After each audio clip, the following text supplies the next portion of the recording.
তো বন্ধুরা দেখো আমি সকালেই কিন্তু ঘর মোছার লাঠি নিয়ে কিন্তু এদিকে বেরিয়ে পড়লাম। তো বেরিয়ে পড়লাম বলতে ঘরটা ওইদিকে মুছে নিলাম কিন্তু। আর এখন কিন্তু বেলা সেরকম হয়নি, দেখে মনে হচ্ছে অনেকটাই বেলা হয়ে গেছে, যেহেতু সকাল সকাল রৌদ্রটা উঠে পড়ছে এর জন্য দেখে মনে হয় অনেকটাই সকাল হয়ে গেছে কিন্তু। তো এদিকে উঠান তো ঝাড় দেওয়া হয়ে গেছে, গোবর ফেলাও হয়ে গেছে। আর কিছুদিন তো বৃষ্টি হলো, তো এখন কয়েকদিন থেকে আবার বেশ ভালোই খরা দিয়েছে, প্রচণ্ড রৌদ্র উঠছে, সকাল সকালই রৌদ্র কিন্তু উঠে যাচ্ছে। আর রৌদ্র দিলেও বেশ ভালোই লাগে, আবার বেশি দিন রৌদ্র দিলে তখন আর ভালো লাগে না, তখন একটু বৃষ্টির জন্য কিন্তু আমরা হাপিত্তিস করে বসে থাকি। আর একটানা বেশি দিন বৃষ্টিও ভালো লাগে না, একটানা রৌদ্রও কিন্তু ভালো লাগে না। তো এদিকে আমার দেখো ঘরের ভেতরটা মোছা হয়ে গেছে, তো এখন যে বারান্দাটা মুছতে চলে আসলাম। আর প্রতিদিনই ঘর মুছতে হয়, আর এই কথা কেন বলছি, তোমরাও প্রতিদিন ঘর মুছো।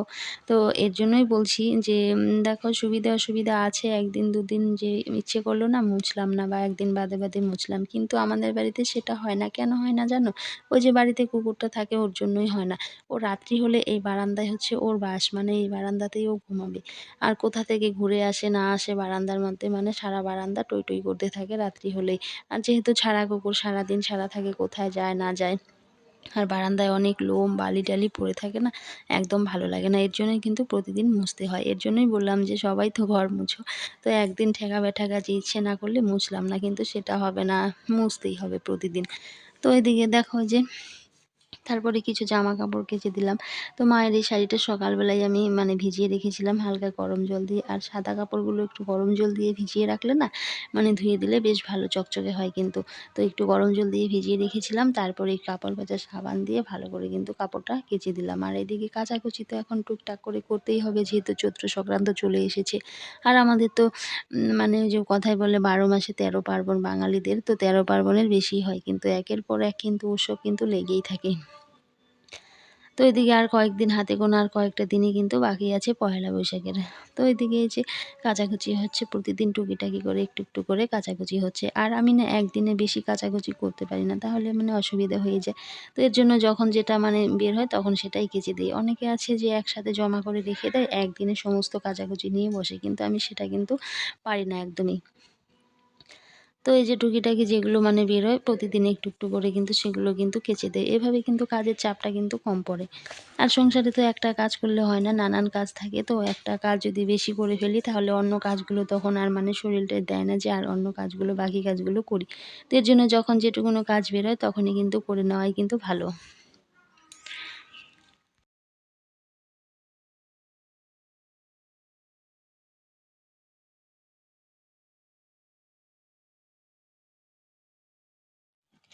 আর সকালে না কাজের জন্য মানে ১ সেকেন্ড কিন্তু বসার মানে জো নেই। একের পর এক কাজ লেগেই থাকে। আর এদিকে এসেছে আমার দেওরটা পাশের বাড়ির। তো ওই যে মানে আমার মামা শ্বশুরের মানে ছেলে, ওই যে ওর মানে ছোট, ওই যে দেখতেই পাচ্ছ আমাদের সোনা, তো এরই মানে কয়েকদিন আগে অন্নপ্রাশন হলো কিন্তু। তো ঘুরতে চলে এসেছে ওর বাবার সঙ্গে কিন্তু। আর ও ঘুরতে ভীষণ পছন্দ করে। শুধু কোলে নিয়ে সারাদিন টই টই করো তাহলেই কিন্তু ভালো। আর এখনকার দিনের বাচ্চাগুলো দেখবি এরকমই, এতটা পাকা, ছোট থেকেই ভীষণ পাকা হয় কিন্তু। খুব পাকামো করে কিন্তু। তারপর কিন্তু বন্ধুরা এটা হচ্ছে পরের দিন সকালবেলা, আবার তো সেদিনের ভিডিওটা তোমাদের সাথে শেষ করতে পারিনি, তো পরের দিন আবার শুরু করেছি এখান থেকে। তো দেখো যে আগের দিন তো কাচাকুচি করলাম, কিছু জামা কাপড় ছিল সেগুলো। তো আজকে নিয়ে বসেছি একটা ব্ল্যাঙ্কেট। তো আজকে মানে কাচার কথা ছিল না, হঠাৎ করেই প্ল্যান করলাম যে ব্ল্যাঙ্কেটটা কেচে নিই, যেহেতু ভালো রৌদ্র দিচ্ছে। তো মেয়ের আবার আজকে স্কুল নেই, তো ও মানে একটু মানে আমার হাতে হাতে একটু মানে সাহায্য করতে পারবে। মানে ও ধরো মোটর চালিয়ে ধুতে হবে, তো এর জন্যই মানে ও পাইপটা একটু ধরে রাখতে পারবে। তো আমি এইদিকে যে দেখো বাথরুমটাকে ভালো করে পরিষ্কার করে নিয়েছি। তোমরা আবার ভেবো না যে এটা টয়লেট করার বাথরুম, তো এটা স্নানের বাথরুম। তো এটা ভালো করে পরিষ্কার করে এটা মানে ফুটোটা যে আছে সেটা বন্ধ করে দিয়ে এখানে জল আটকে সার্ফ এক্সেল গুলিয়ে তারপরে অনেক কিছুক্ষণ সময় কিন্তু ভিজিয়ে রেখেছিলাম। তারপরে মা মেয়ে মিলে একদম এটাকে পাড়িয়ে পাড়িয়ে নিংড়ে নিংড়ে দেখো কীরকম একদম নোংরা জল বেরোচ্ছিল। আর এই ব্ল্যাঙ্কেটগুলো না কভার দিয়ে রাখলে কিন্তু অনেকটাই ভালো হয়, মানে কাচতে হয় না, কভারটা কেচে দিলে কিন্তু হয়ে যায়। কিন্তু আবার কভার দিলে না ভালো লাগে না, ব্ল্যাঙ্কেটের যে মানে আরামটা, সেই কভার দিলে সেই আরামটা যেন পাওয়া যায় না। তো এদিকে দেখো অনেকক্ষণ ভিজিয়ে রেখে, আর কি ঘোলা জল বেরোচ্ছিল জানো, একদম মানে সারাটা শীত মানে গায়ে দেওয়া হয়েছে। তো এই যে দেখো কীরকম ঘোলা জল বেরোচ্ছে। আর এগুলো তো আমাদের এখানটায় ড্রাই ওয়াশে আমরা বেশিরভাগ দেই না, বাড়িতেই ওয়াশ করি। কারণ এখানে ড্রাই ওয়াশ সেরকম নেই, আর দিতে গেলে অনেকটাই দূরে। আর ড্রাই ওয়াশের আমার মানে সেরকম ভালো লাগে না কিন্তু। তো বাড়িতেই একটু কষ্টে হলেও ভালো করে মানে একদম ছলছলে জল দিয়ে কিন্তু ধুয়ে কেচে দিলে কিন্তু বেশ ভালো লাগে। তো এদিকে পাইপটা চালিয়ে দিয়ে তারপরে কিন্তু এই যে দেখো সমানে পাড়িয়ে কিন্তু একদম খোলা জলগুলো বের করে দিচ্ছিলাম। তো তোমরা যারা এরকম ড্রাই ওয়াশে দাও তারা কিন্তু মানে যারা পারো না তারা তো তাদের তো দিতেই হবে। তো যাদের এরকম ব্যবস্থা আছে এভাবে কিন্তু কাচতে পারো। তো এভাবে কাচলে না বেশ ভালো লাগে কিন্তু। তো এই যে দেখো কি কতটা ঘোলা জল কিন্তু বেরিয়ে গেছে। তারপরে এভাবে জল দিয়ে পাড়িয়ে একদম এই যে দেখো পরিষ্কার জল এখন বেরোচ্ছে কিন্তু একদম ক্লিন হয়ে গেছে কম্বলটা। একদম মানে এখন আর ঘোলা জল বেরোচ্ছে না। একদম পরিষ্কার জল বেরোচ্ছে। তারপর অনেক কষ্টে পিষ্টে মা মেয়ে মিলে তো এটাকে একদম টেনে হিঁচড়ে আনলাম সিঁড়িতে। তো সিঁড়িটা ভালো করে কেচে দিয়েছিলাম। তো সিঁড়িতে এখন রেখে দেই। তো অনেকক্ষণ রাখার পরে জলটা একদম ঝরে গিয়েছে। ঝরে একদম হালকা হয়ে গেছে কিন্তু। তারপর আমি এটা নিয়ে গেলাম বাড়ি থেকে সেই কতটা দূরে দেখতেই পাচ্ছ এই যে আমাদের দোলার পাড়। তো এখানটায় অনেক বাঁশ টানানো আছে। তো এখানটায় জামা কাপড় শুকোতে ভীষণ সুবিধে হয়। তো এখানটায় ওই যে আমাদের মামা শ্বশুরের বাড়ি ওরাই বাঁশটা টানিয়েছে। ওরাই জামা কাপড় এখানটায় শুকায়। তো ওই যে শীতের দিনে জামা কাপড় বাড়িতে শুকাতে চায় না, রোদ থাকে না। তো এখানটায় এর জন্য ওই যে তারটা নিয়ে নিয়েছি কিন্তু। আর আমি ব্ল্যাঙ্কেটটা এখানটায় নিয়ে আসলাম জল ঝরিয়ে কিন্তু। তো এখানটায় সারাটা দিন রৌদ্র থাকে, একদম সকাল থেকে বিকেল পর্যন্ত রৌদ্র। একদম কিন্তু একদম টনটনা রৌদ্রতে একদম ব্ল্যাঙ্কেট শুকিয়ে কিন্তু একদম খুব সুন্দর ঝরঝরে হয়ে যাবে। আর এক রৌদ্রতে এরকম ঝরঝরা হয়ে গেলে না কোনো গন্ধও কিন্তু থাকে না। তো এক রৌদ্রতে মানে যতটা শুকোনোর মানে পুরোপুরি শুকাবে না, ১০০ র মধ্যে মানে ৯০% হয়তো আজকে হয়ে যাবে যে রৌদ্র উঠেছে যেরকম।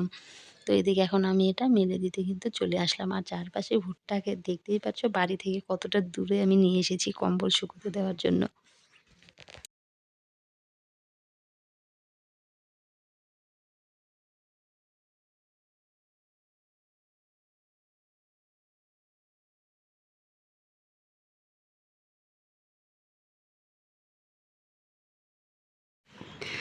তো আজকের দুপুরের হচ্ছে রান্না এই যে দেখো ফাইনালি হয়ে গেছে। তো তোমাদের সাথে রান্নাটা শেয়ার করলাম না, তো কী রান্না করছি সেটাই শেয়ার করছি। তো এইদিকে ডিম আমলেট করে হচ্ছে আলু দিয়ে ঝোল, আর এদিকে বাটা মাছের ঝোল, আলু বেগুন আর হচ্ছে সজনে দিয়ে, আর এখানে ছোট মাছের হচ্ছে চচ্চড়ি, আর এই যে এখানে ভাতটা তো এই যে এখানে। তো এই হচ্ছে আজকে দুপুরের রান্না বান্না। তো বন্ধুরা আমি এই যে কম্বলটা উল্টিয়ে দিতে যাচ্ছি। তো এইবার নিয়ে 3বার কিন্তু গেলাম। তো বারবার গিয়ে উল্টিয়ে না দিলে কিন্তু শুকাবে না, আর জলটাও একটু বারবার গিয়ে চিপে দিতে হয়। এই যে দেখতে পাচ্ছ আমার কম্বল এখানটায় ঝুলছে, আর অনেকটাই শুকিয়ে গেছে কিন্তু। সারা দিন এখানটায় রৌদ্র লাগে। তো বন্ধুরা এই যে বাড়িতেই একদম ড্রাই ওয়াশ, 10 টাকার সার্ফ এক্সেল, আর হচ্ছে বিনা পয়সার রৌদ্র। তো এই দিয়েই কম্বল একদম কিন্তু দেখো চকচকে ঝকঝকে হয়ে গেছে। এক রৌদ্রতে একদম টনটনে হয়ে গেছে। তো যে কোনাগুলো মানে শুকোবে না আজকে, তো কোনাগুলো কালকে দিলেই কিন্তু শুকিয়ে যাবে। আর কি রৌদ্র উঠেছে দেখো, প্রচণ্ড রৌদ্র উঠেছে কিন্তু।